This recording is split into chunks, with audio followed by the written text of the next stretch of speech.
Welcome, everyone. It's fantastic to have you here for this great panel on a really important topic.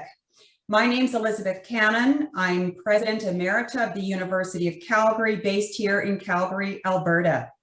The topic of our session this morning is the role of research and infrastructure in building a sustainable world.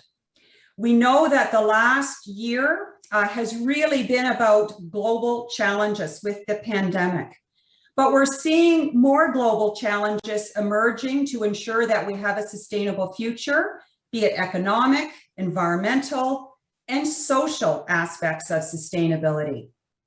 The role of research and research infrastructure in meeting these global challenges is paramount. We have a panel that is multidisciplinary to bring their views and to answer questions on this topic. And I know it will be extremely fruitful and stimulating. I'm joined on the panel by Dr. Jan Hrušák, Chair, European Strategy Forum on Research Infrastructures, Dr. Edith Hurd, Director General, European Molecular Biological Laboratory, and Dr. Yuba Sakona, Vice Chair of the Ipcc and former Executive Secretary of the Sahara and the Sahel Observatory. Welcome to our panelists. It's great to have you here this morning. We're going to open up by each of our panelists giving us their views on the contribution of research infrastructure in fostering a more sustainable future. We're going to start with Dr. Hrušák, followed by Dr. Hurd, and Dr. Sakona. So let's get started, after which we'll follow with some Q&A. So over to you, Dr. Hrušák. Welcome. Dear colleagues, it's my great pleasure to represent in this panel the European Strategy Forum on Research Infrastructures. Since its establishment almost 20 years ago, ESFRI, as an intergovernmental organization, advises the Council of European Research Ministers and the European Commission on research infrastructure related issues. The joint effort of the member states, the associated countries, and the European Commission has radically transformed their landscape of research infrastructures in Europe, and we proudly look back to 55 years, 55 projects and landmarks on our roadmap. These research infrastructures of pan-European relevance are worth almost 20 billion euros joint investment and are serving research communities around the globe. While providing an effective mechanism to identify new investment priorities, ESFRI's ambition goes well beyond coordinating those investments. So ESFRI wants to aim at policy advice in several areas, including sustainability of research infrastructures. We aim to contribute to further facilitate high-quality cross-disciplinary research as a prerequisite of sustainability. We advocate data interoperability as an important instrument to tackle societal challenges and contribute to sustainability development goals. We are aiming at creating a interconnected research infrastructure ecosystem capable to respond to emerging threats globally and to strengthen the societal readiness and resilience at large. We are fostering synergies between the different European, national, and other funding sources and related strategies to maximize the impact and global outreach of the research infrastructures. So ESFRI is a very policy-oriented gathering, and very recently we have reassembled our strategic vision in a policy paper called Making Science Happen, which sets a new perspective, new ambition for research infrastructures, mainly in the European research area. However, this paper conveys so many messages that can be generalized and used by others around the globe, and I would like to highlight only one. The main message conveyed by this white paper which was developed well before COVID, but proven to be right by the pandemic, is that a healthy, sustainable, interconnected, interoperable research infrastructure ecosystem that strives for scientific excellence with impact and increases the state of readiness is a prerequisite for sustainable economic growth, for competitiveness of our economies, for regional development and broad societal welfare. This integrated research infrastructure ecosystem, including proper governance and interoperability framework, is the best prevention for any future crisis scenarios. This is from my side. Thank you. Thank you very much, Jan. Over to you, Dr. Hurd. Thank you. Thank you so much. It's a real pleasure to be here today, and I'd like to thank you, Elizabeth, for the introductions and for moderating this panel.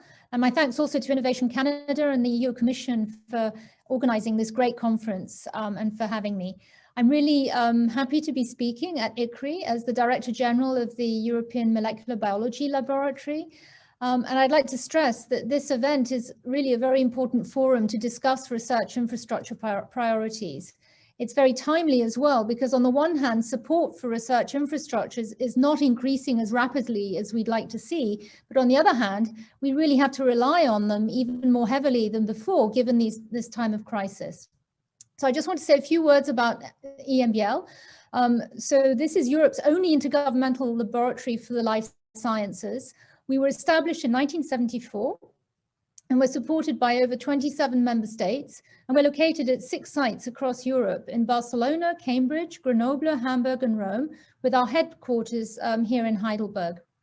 Across our sites, our research spans all aspects of molecular biology, from structural biology and bioinformatics right through to neurobiology and disease modeling. Alongside our mission to perform high-quality fundamental research, we also develop and offer vital services to scientists in our member states. We train scientists and students and visitors at all levels, and we actively engage in innovation and translation. And also we provide an integrated approach to European life sciences. I just want to say a word about our service mission, because all of our sites have an important service role. EMBL provides structural biology infrastructure for biologists from all over Europe at the ESRF in Grenoble and at the DAISY campus in Hamburg.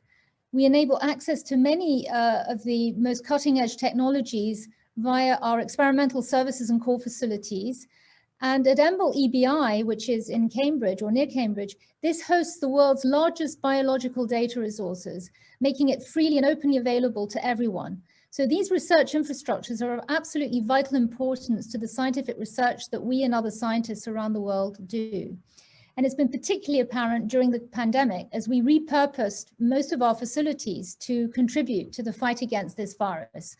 And we also collaborated with the EU Commission to set up the COVID-19 data portal that in 2020 recorded over 3.6 million web requests by users from more than 175 geographical locations. So today's pandemic has really highlighted the need for long-term sustainable support to fundamental research, to open science, and to research infrastructures that host scientists across Europe and around the world. So fundamental science with support from industry has been absolutely key to allowing the rapid development of vaccines and the therapeutics that we're using during this crisis. It's also our best line of defense for the challenges of the future, both known and unknown. And we know that there are going to be challenges tomorrow. Indeed, the pandemic has really brought home the need to understand life in all its forms in order to protect not only our own health, but that of our planet. And so to rise up to these global challenges and to find new solutions, EMBL is launching a 5-year plan called Molecules to Ecosystems, which starts in 2022, and where we're hoping to build up on our existing and globally recognized expertise in molecular biology and reach out to new scientific areas such as ecology, epidemiology, areas that are relevant to microbial and human ecosystems, as well as infection and what we call planetary biology. And in doing this, EMBL will prevent or prepare to fight global challenges at the molecular level. And just to illustrate this very briefly with 4 practical examples.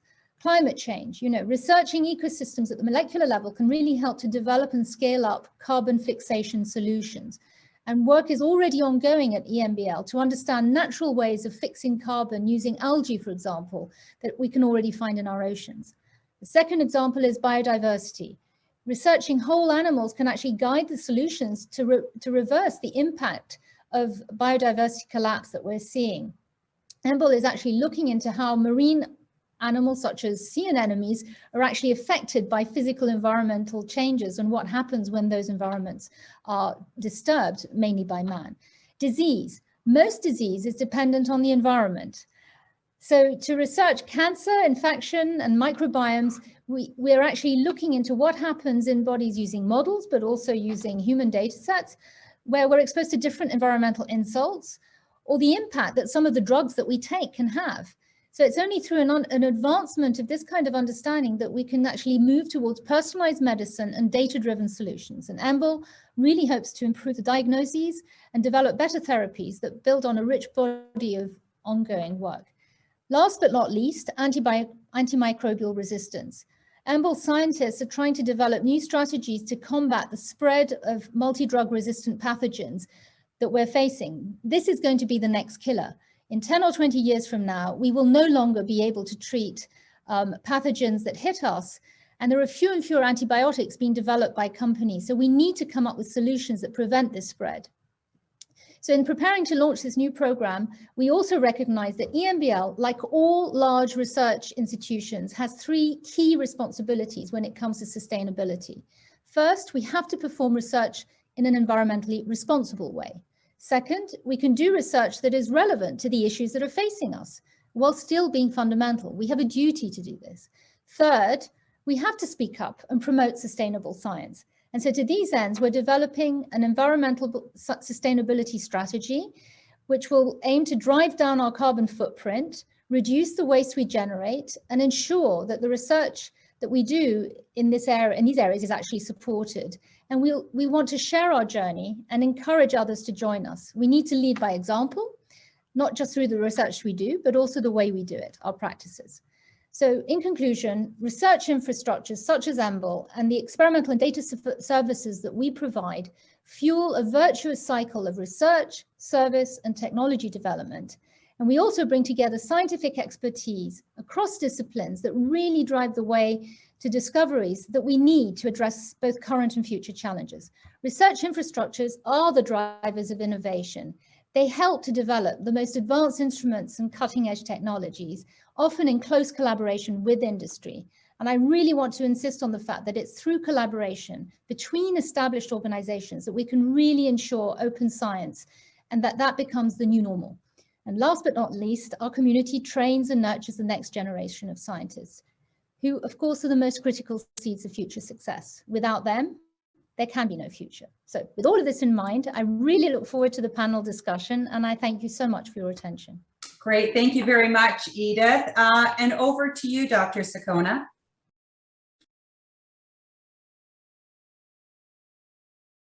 You're on mute. Sorry. Thank you.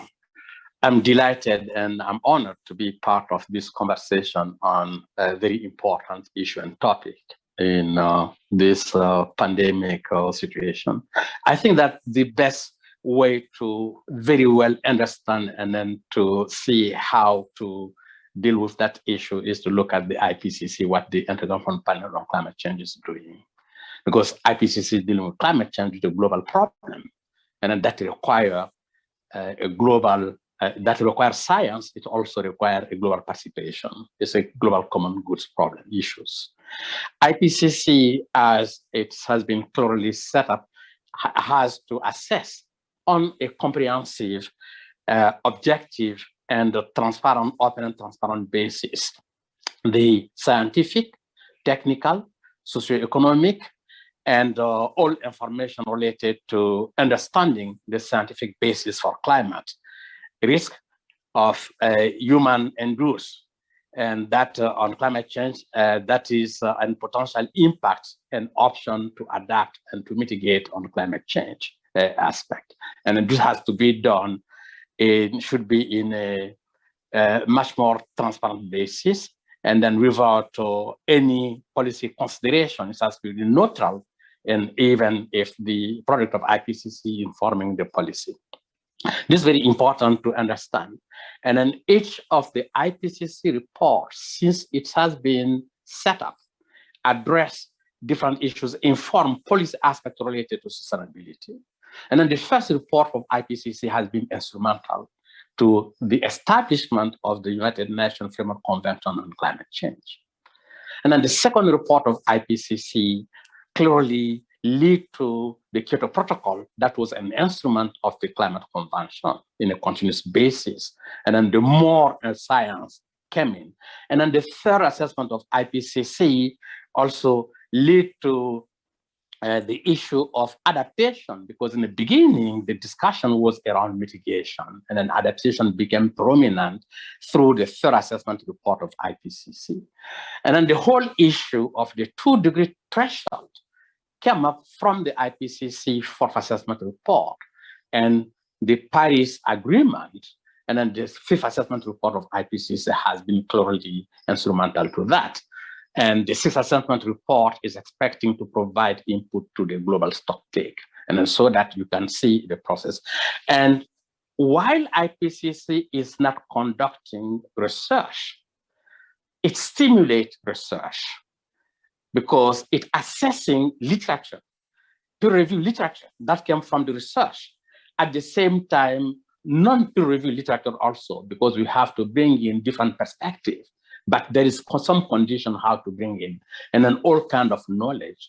It's important to understand that since the IPCC has been set up, it stimulated an exponential production of knowledge related to a better understanding of the climate system and the climate issues in connection to the sustainability, because all has been done in the sustainable development context. That is the upstream activities. Recently, we have been asked just after the Paris Convention to IPCC to undertake a report on 1.5. We were a bit scared. We said that, oh, how can we do that? Is it possible? Do we have enough literature to assess? Because our duty is to assess literature. And we assessed within a very limited amount of time, 2 years term, 6,000 publications on the issue. In the beginning of the IPCC, globally, we had around 10,000 publications, scientific publications on different aspects. Actually, some people are thinking about something between 300,000 to 500,000 publications. And then this is very important.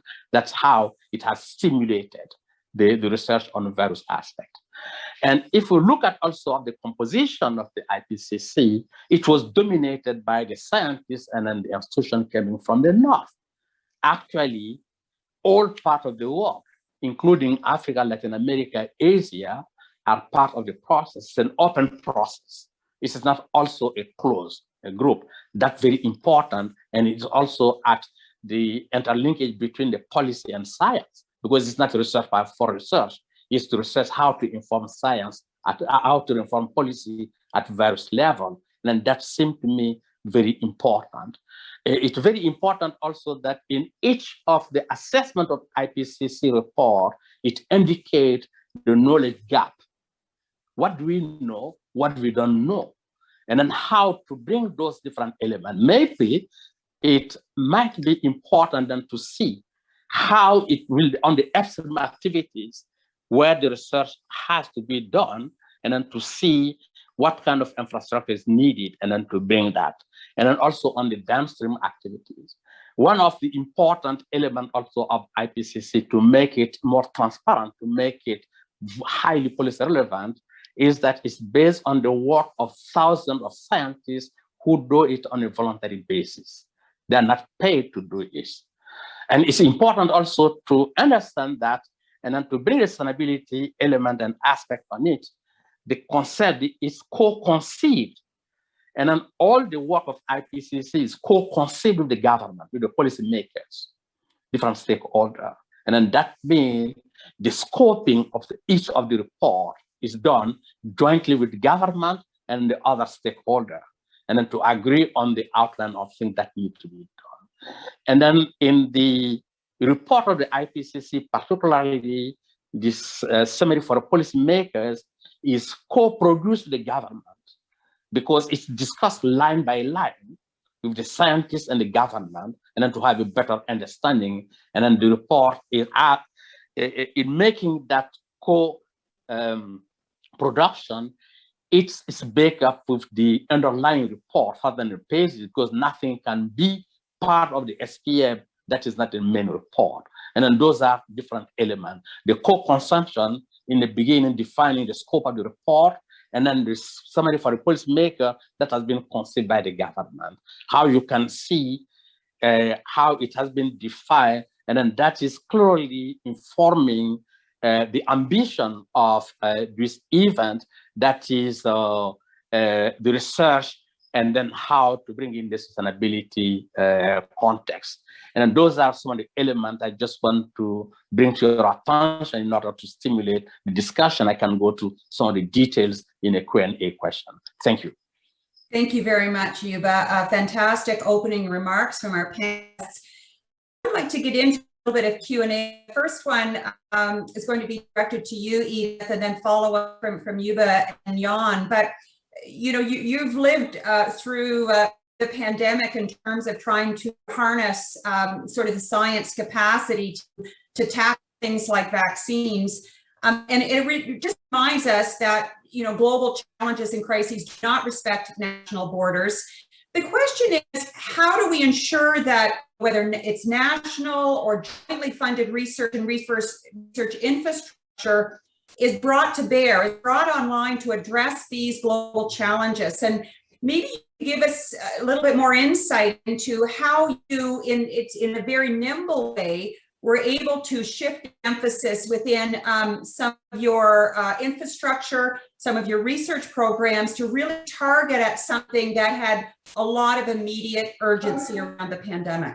Yeah, well, thank you for that question. I think indeed it's very timely. I think for me, the first point that needs to be made here is that we absolutely need to ensure that scientific research and research infrastructures are properly funded and supported on an ongoing basis, and not just activated in times of crisis.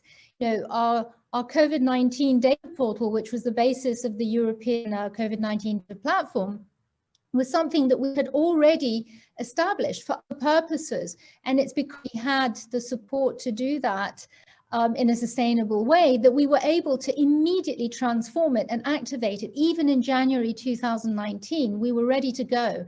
And I think this really highlights how, if we hadn't had that, we would have been in a very difficult position, because we need this sharing of data. We needed the open science aspect of it. We needed the bioinformatics. You know, now we have genomics. We can really follow what's happening with these viruses and also the, you know, how people are affected. If we didn't have that, we would have been, I would say, you know, almost in the Middle Ages, just watching it as it happened, not really understanding what's going on. That requires believing in investment before the time comes to activate. And I really think that this is what we should be thinking about across the board. And for example, in our new program, we want to ask for support to, for example, have mobile labs so that we can really combine our research and services and take the laboratories where they're needed. You know, if the next challenge is going to be of a slightly different nature, we need to go out in the field perhaps to actually address this. But for that, we need this sustained support in order to do it.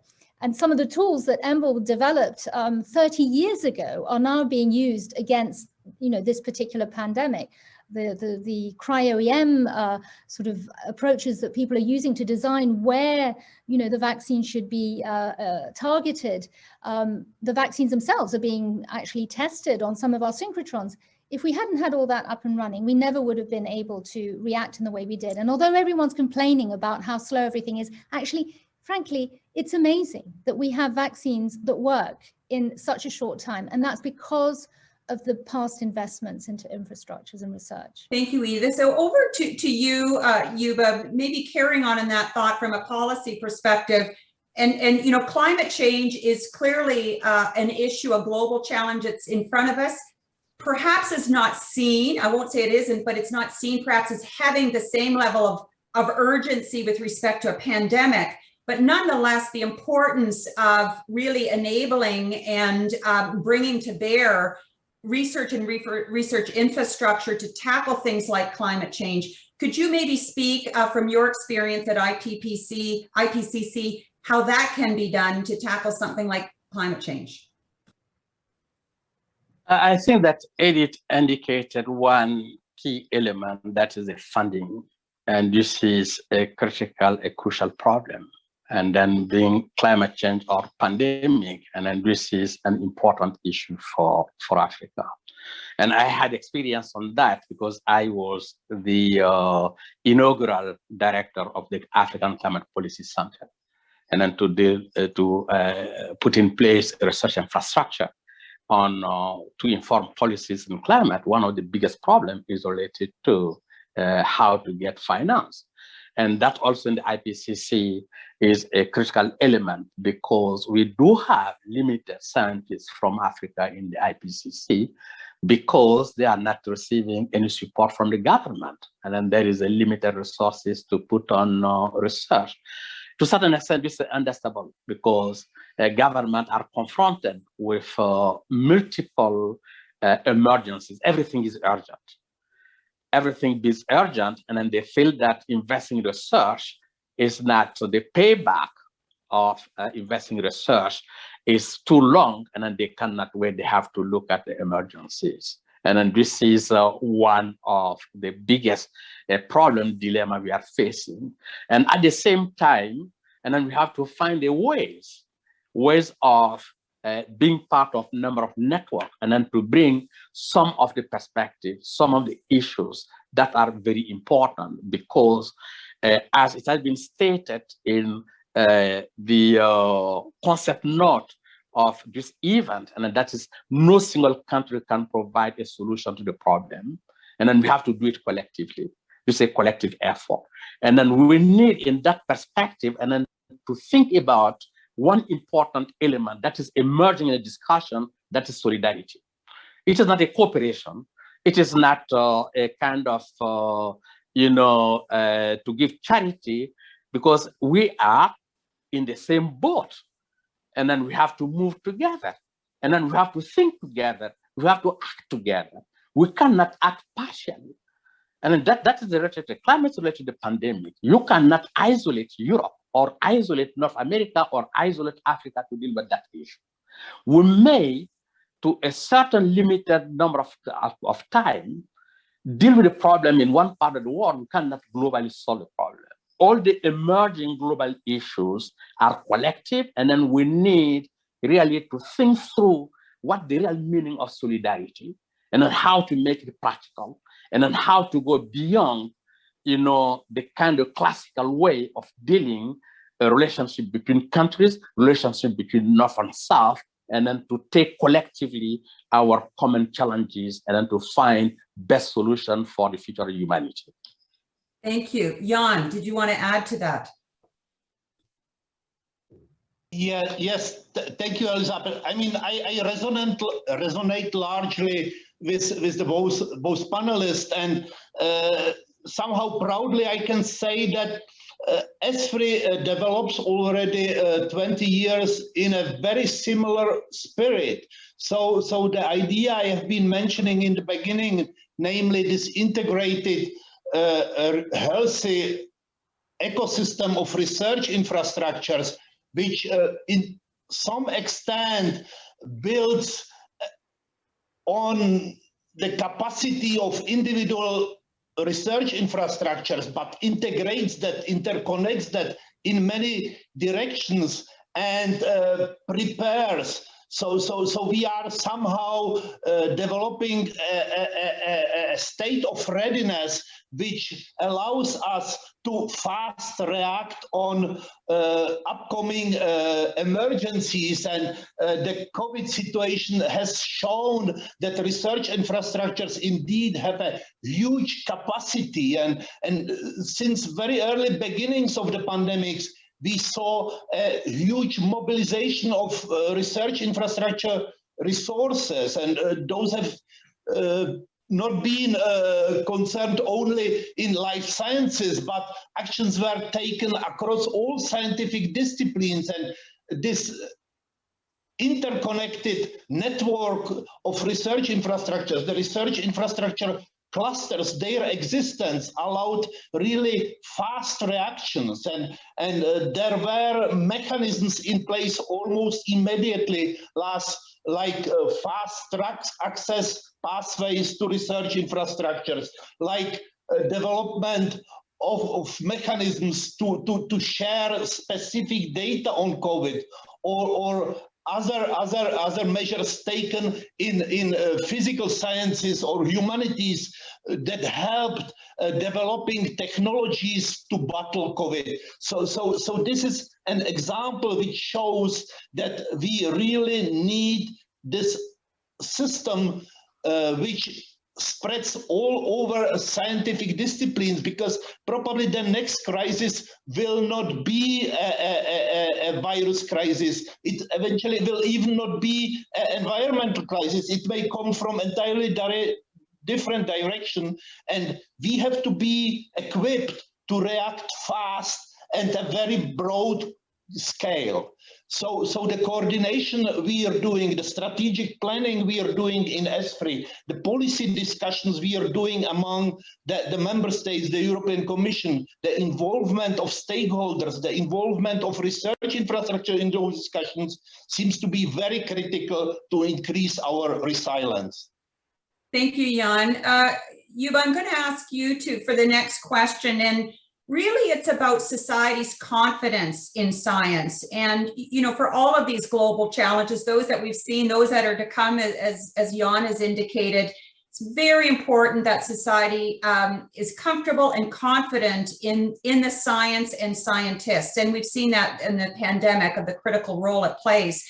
How do we ensure that science is promoted and supported to get funding, to believe in the impact of science to solve some of this beyond a time of crisis? So the concept of science promotion, I think many scientists aren't necessarily so comfortable with promotion, but it's absolutely key to have that support from our community, and most crucially, the support from funders. This has been one of the critical issues for the 30 years of the existence of the Climate Convention we're fighting for. And you see different mechanisms related to climate funding at from the Global Environmental Facility to the specific fund of climate on adaptation, on LDC fund, on now the Global Climate Fund, the GCF. But none of those funding is addressing research. That's the big problem. And then they only focus on actions, on activities. Not research is conceived as one of the critical fundamental aspects, because we all know unless we have clarity on the science, action cannot be achieve the ultimate objective for which we will be taking them. I remember back to the early days of the Climate Change Convention, when the GF started, they want to have a number of programs in Africa. I said, no, you cannot have a project on climate mitigation. You need to build capacity first, and the capacity is based on the science, on the research. And we said that we need to start mobilizing capacity first, and build the capacity in order to better understand, and then to come up with how you articulate the development need of the country with the climate aspect. And then unless you have a good research, knowledge-based system, you cannot do that. And then I said that the capacity issue, it is not one of projects for 1-2 years. It's an ongoing activities, because it's a learning by doing. And then they started, and then immediately, and then they stopped.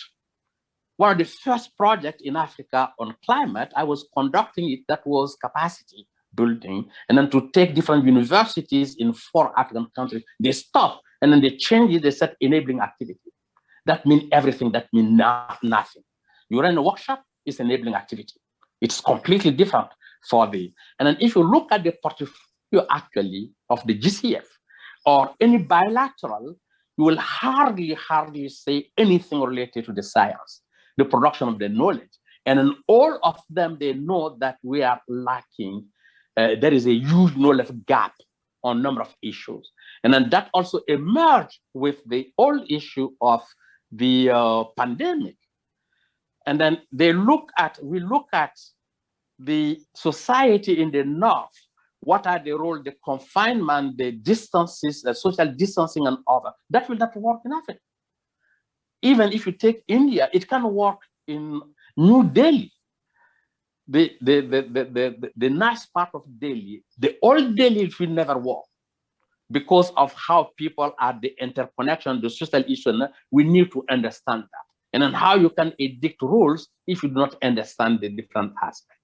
And then those are some of the things we really need to have a play on at the global and bilateral level, and then to support science and research in order to better inform policies.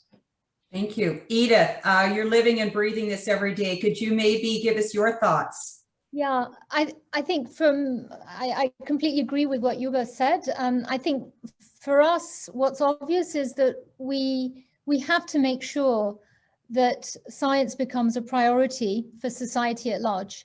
And for that, national governments, if they know that, they will make sure it's properly funded. So it's this, this knowledge-based world that we would all like to strive for. It's up to us as citizens. And as scientists, I feel we don't always do the best job in, presenting what we do, our research, and its importance in a way that's comprehensible. We need to make, obviously politicians aware, but we need everyone to be aware and to care. So it really is a dialogue that we need to invest in.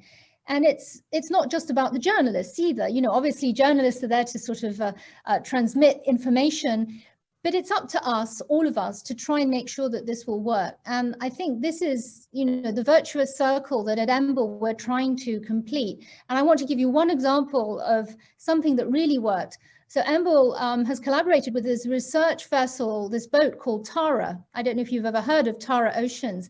It was a wonderful project where a tiny little sailing boat went around the world to sample the world's oceans, to look at biodiversity in a very kind of systematic way. And we were actually part of it right from the beginning. And last year, or a couple of years ago, we did a microplastics tour in 2019 with them. And every time the boat stopped off, it would spend the morning hosting school kids, teachers, showing what science is about. And it was systematic. It wasn't, oh, well, today we're going to do it. Every day, whenever they were in port, that's what they would do. And in a way, I think that's what we should all do. And we really have to make the effort. It's not easy to sort of get away from, what our particular mission is, molecular biology, running a synchrotron, whatever. We've got to reach out to citizens. So I think citizen science and reaching out to society is going to be key if we want to change things. And we have to change fast. As I think, Elizabeth, you said, climate change is creeping up on us. We don't see it, what is happening. And unless people become aware and we help them realize that there are solutions, with science, we can find solutions before it's too late. Look at acid rain, look at the ozone hole. So we need to do this in a very, very proactive way. And we have the tools now, things like internet. We really can communicate across the world. And I think that for me is where EMBL is trying to act, to try and connect up to society in the most proactive way we can. Great. Jan, maybe you could respond and also bridge into our next question, which is really, going back to where we started, we can't do this alone. It is about promoting science, about doing science, and taking an international approach. And if you could maybe speak to that, the benefits of international. I know you're working within Europe, and then Europe is connected to the broader world. So if you could give us your thoughts, please. Thank you, Elizabeth. First, let me just narrow down the previous question to the perspective of research infrastructures, because I think there is a very important element to be mentioned, namely research infrastructures. And their distinct strength is that those research infrastructures are natural meeting points, are meeting points where diverse scientific communities jointly develop and understand scientific issues, verify scientific theories. These are meeting points where basic science is challenging technologies and technical development.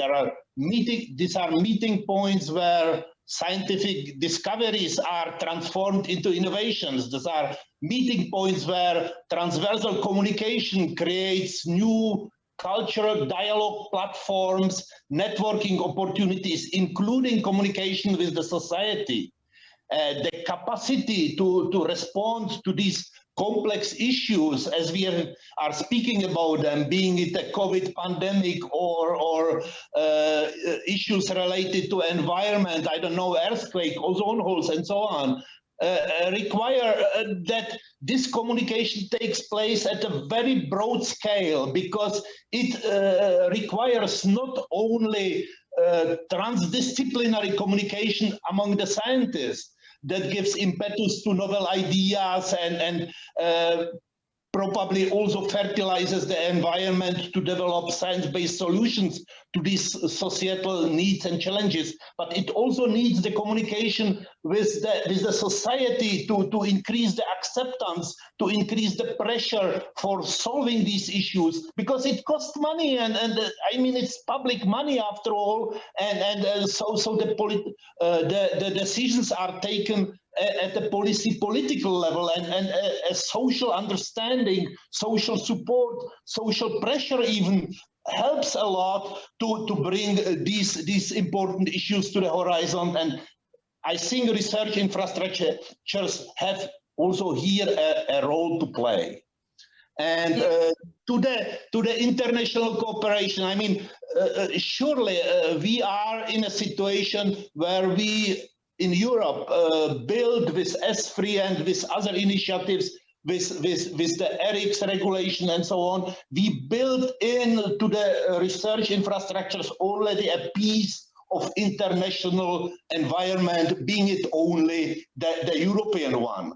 And now, the last years, we are trying to extend and let the infrastructures operate in open modes, internationally or even globally, to network with partners in other parts of the world, to create mechanisms for funding and supporting access to European infrastructures, to develop schemes, how to better align, how to make the services of research infrastructures globally more efficient, effective, in a synergic manner.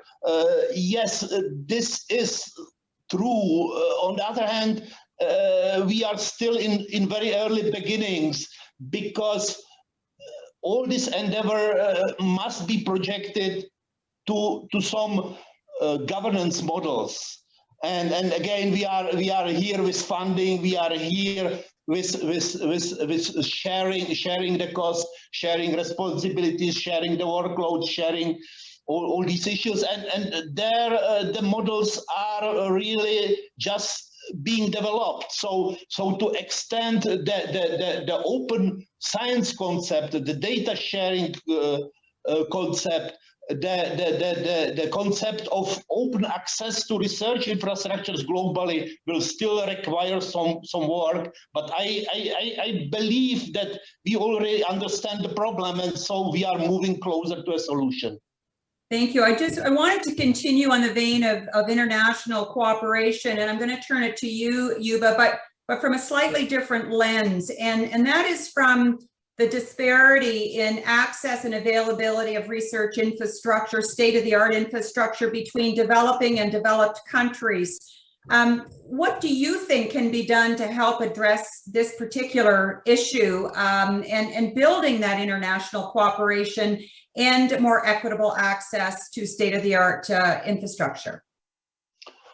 I think that we already do have experience on that work very well, but that will require, as I indicated, and then to have a clear understanding of what solidarity means, and then to also have a minimum of humility. back to the 80s, after the second oil shock, the European Union decided and then to think energy policy for Europe, how to be independent from the oil importing. And there were some like-minded people at that time at the European Commission. And then they said, oh, for us, in order to think how Europe can be independent, how Europe can articulate its energy policy, we have to have developing countries articulate their own energy policy in their own perspective. And they decided to set up a network called Cooperative Program on Energy and Development, with different universities and think tanks from the South and the think tank universities in the North, in Europe. It was University of Cope in Rio de Janeiro, UNAM University in Mexico, Bariloche Foundation in Argentina, TERI in India, INET in China, ENDA in Senegal, in Africa, University of Dar es Salaam, with SPRU in Brighton and IEG in Grenoble. Each year, we define what we think are the most important issues independently.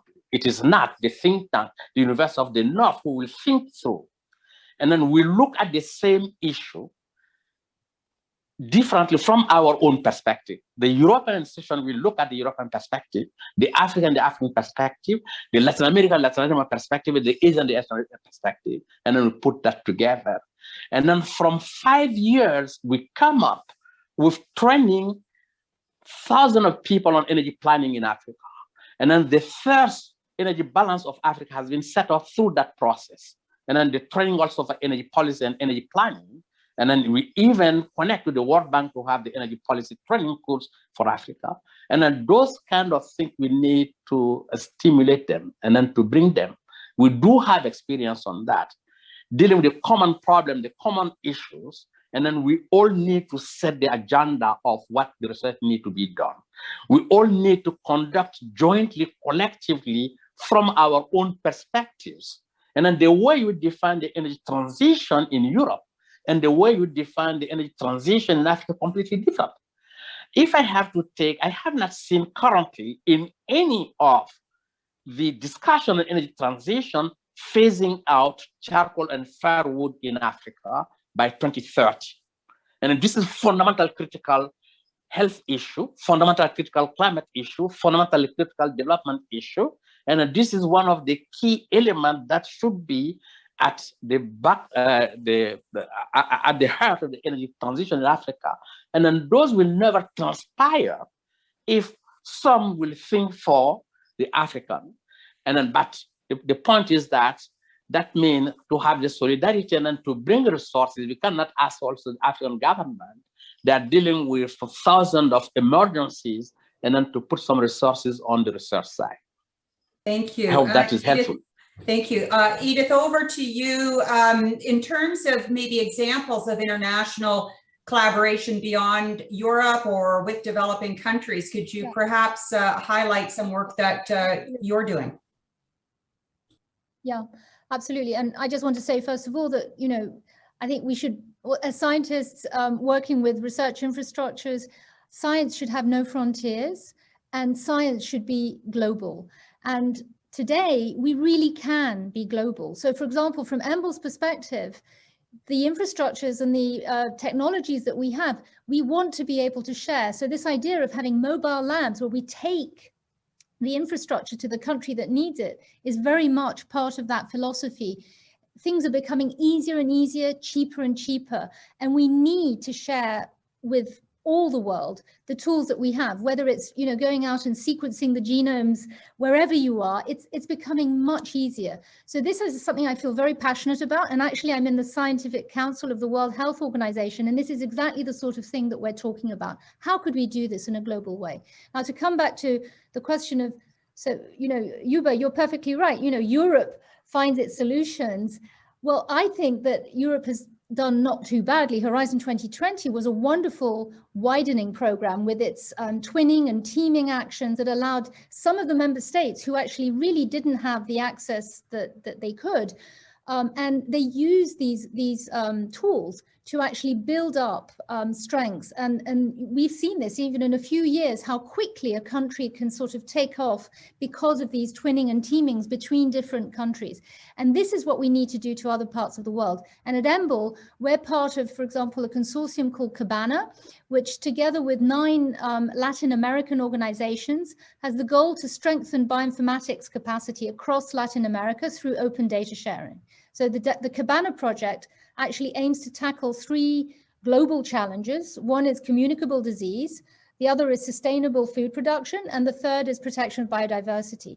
So this is something that we can do now easily with Latin America. And this is, I think, what we should try to do across the world. And I do look forward to being able to work with all continents because I truly believe that science should have no frontiers. Thank you. Jan, over to you for a final comment before we open it up to questions from our participants.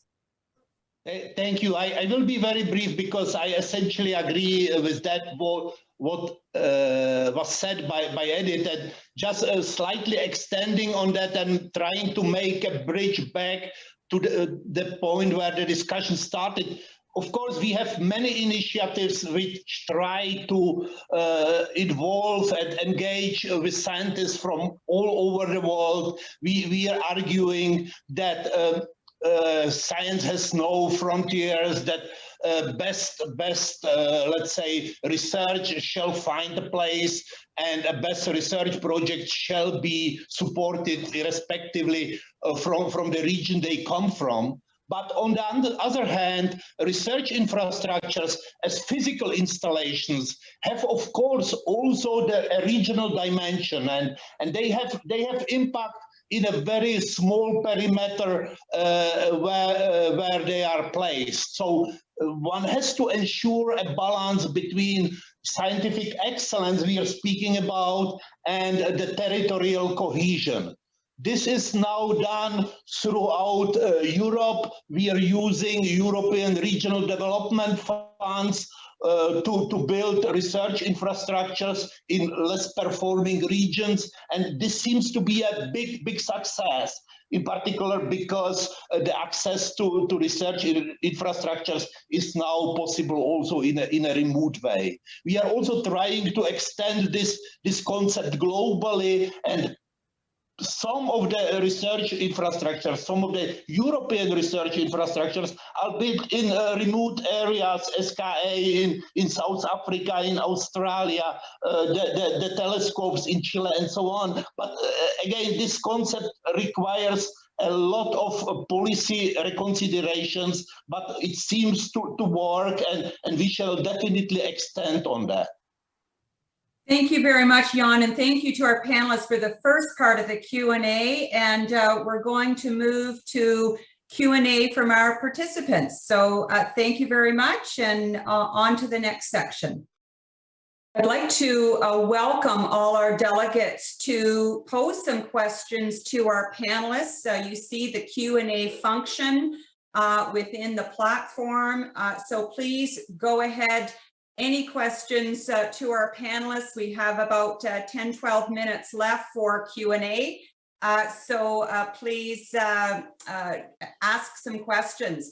And while we're waiting for that, I want to go back to something that each of you addressed in your remarks, and you've kind of woven it through all of your responses, and that is research data as part of the research infrastructure landscape, and how important that is. We often think of infrastructure as physical equipment and facilities, but the data really underpins a lot of the research that we're looking at in terms of tackling these grand challenges. Edith, to you, maybe to speak of what are some of those barriers perhaps and opportunities to access and usage of research data, particularly across jurisdictions? Yeah, so thank you. That's a really important question. And once more, I think the pandemic has raised how critical it is to not just generate data fast and well, but to share it. And so, you know, this concept of open science and making sure that all of the right people manage to get hold of the data and make sense of it is really at the heart of what science and research infrastructures are about. So I do think this is it is a challenge, because every region of the world has, different challenges, different jurisdictions, and we really need to find ways of swiftly sharing data between regions. The pandemic has shown it, but also just for the advancement of science and knowledge. So I think the key is to try and use international organizations to try and help, weld together these concepts of sharing data. For example, we're in discussions with UNESCO, where clearly it's very important to try and see how to deal with the pandemic approaches.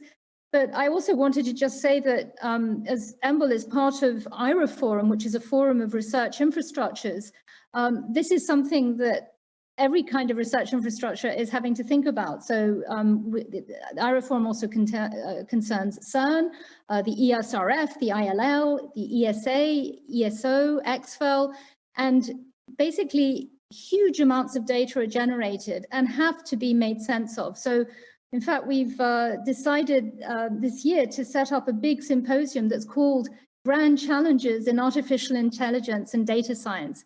And I think that if we could think globally, to use or to best exploit artificial intelligence, you need an awful lot of data, and you need to be able to deal with it in a sensible way. And we're there. I think at the global level, we can do it. And even for those parts of the world where there are fewer resources, we can surely try and make sure that the big data that's being generated on many different fronts, and not just in the life sciences, but in physics and other areas, can truly be shared and made use of. So I think we have the tools. It's just about making sure that the communities and the governments agree to make this happen. Thank you very much. Maybe Yuba, your thoughts on data as part of the research infrastructure landscape.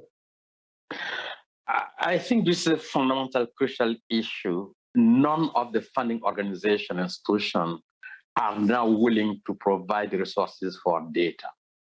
I'm currently working on a paper and to look at the nexus, climate, conflict, and natural resource nexus. Fundamentally, this is related to, based on the time series data in order to do an analysis.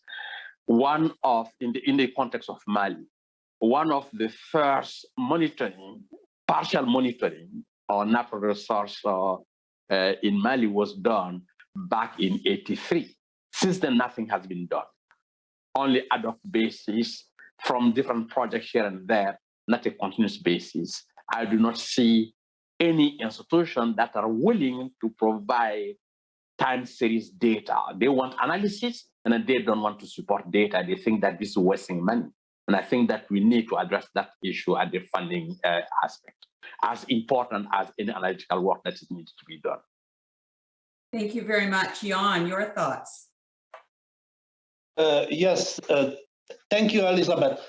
I mean, the issue is incredibly complex, and I mean, I can just agree with what was said by Edith and by Yuba, and maybe just fulfilling my role and address the issue from the policy perspective, so to say. The main asset we all have, in particular in discussion with research infrastructures, for which research data and sharing of research data is a very important element. And coming back to my mantra on this interconnected research infrastructure ecosystem, research data are the glue that allows this interoperability of research infrastructures, that allow us to tackle this issues which are raising and gaining on complexity. So we have really to move this open science concept, this sharing of knowledge, Europe-wide and globally, from the policy perspective from the policy concept to daily life. And then we have to find means how to do that best. And I mean, one element which is for me very, very important when discussing that at the European level, where we now are trying to implement a very, very important tool that probably will also extend globally, which is the European Open Science Cloud as an instrument for data sharing, for data managing, for the data interoperability, is the element of data quality, because it makes not much sense to share all data without somehow considering which data are worth to be widely distributed. And hereby research infrastructures are and have an indispensable role, because they are able to produce quality certified data and provide them globally. So from the policy perspective, I think it is uttermost important that we not only recognize that sharing of research data is of vital importance for human being, that there are still some elements which must be incorporated in the concept. Quality is certainly one of them. Thank you very much, Jan. We've had a few questions. Thank you very much to our delegates. We've got 3, and so we've got time enough, I think, for brief answers to each one of them. And I'm going to ask the first one to you, Yuba, the second one to Jan, and the third to Edith. So to you, Yuba, a great question, and I'll summarize, just given these societal implications of science locally and globally, how can research infrastructure better involve social scientists and humanities scholars as well as journalists in really bridging the gap between science discoveries and the public interests on the other hand? So really involving our colleagues in social sciences, humanities, as well as journalists. I think this also is a critical issue because, in particular on the climate side, more and more we are trying to bring social scientists on board, because they have been a bit aside, because they know the society, they know societal issues, and then they know also what are the critical, the fundamental elements we need to look at with care. And it's important also that we educate journalists, because you will find specialized journalists in many contexts of the North. In the South, there is a very limited journalists that are specialized and then that can understand science, and then how it's possible to translate science in a common language that is understandable by the general public.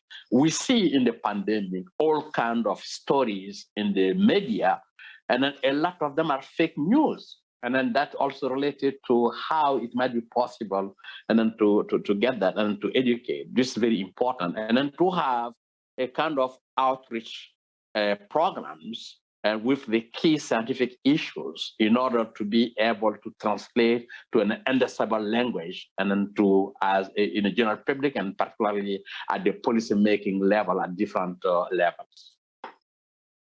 Thank you very much, Yuba. Jan, a question on specific mechanisms that can be used to assure regional representation and geographical distribution of research infrastructures. Yeah, thank you. This is certainly one of those questions that are very, very difficult to tackle, because they are terribly dependent on the local environment. But generally speaking, if we sufficiently clearly promote the idea that research infrastructures, despite their impact on excellent science and the global outreach to research communities are strongly rooted in the region, and that they critically influence the regional development at a very broader scale. I mean, you are even changing the perception of education when you're placing research infrastructure to a neighborhood which was originally a bit less developed. So when you are able to pass these messages to local and regional politicians, then there are certainly means how to support this transition. In Europe, we are in a very comfortable situation because we have several instruments apart of just support to research, support to innovation. We have several financial instruments called regional development funds and others, and these financial tools are proven to be very efficient when used to close the innovation gap, the gap in scientific excellence, and probably one could extend such schemes also globally and develop financial mechanisms that would support a broad spreading of research infrastructures and harvesting all the benefits which occur not only at the global scale but also regionally when a scientific infrastructure is installed in a region. I know I have not answered the question, but this would probably require an additional conference. Thank you, Jan. And Edith, I'm going to turn to you and ask you a question that I know you cannot answer in 1 minute, which is all we have. But I think it'll be a topic that I'm sure will be woven through perhaps other conversations during the conference. And, you know, the theme is international cooperation, collaboration on research through research infrastructure. However, what we're seeing is in some countries, in fact, many countries, restrictions are starting to be imposed on public research activities, citing national security precautions. What can the scientific community do to respond effectively and quickly to this, realizing that international collaboration is foundational to these global challenges? Maybe just a teaser answer from you on that. Well, I think indeed the onus is on us, and maybe research infrastructures in particular, to rise up to this challenge. We have tools, you know, science without frontiers is one thing, but we have ways of communicating together. We can do remote science. The pandemic's shown us we don't even have to be on site to be able to do science and share, you know, samples. So I think it's up to us to rise up to this challenge as a community. And in a way, you know, research infrastructures are the perfect tool for that. So up to us to get together and make sure that, you know, the public realizes that you cannot put science at stake like this. Thank you very much, Edith. That brings our panel to a close. I want to thank our panelists. Very rich discussion. Thank you so much for your insights and experience. Thank you to our delegates for attending and posing some great questions. Thank you to the Icri organizers and sponsors. Thank you.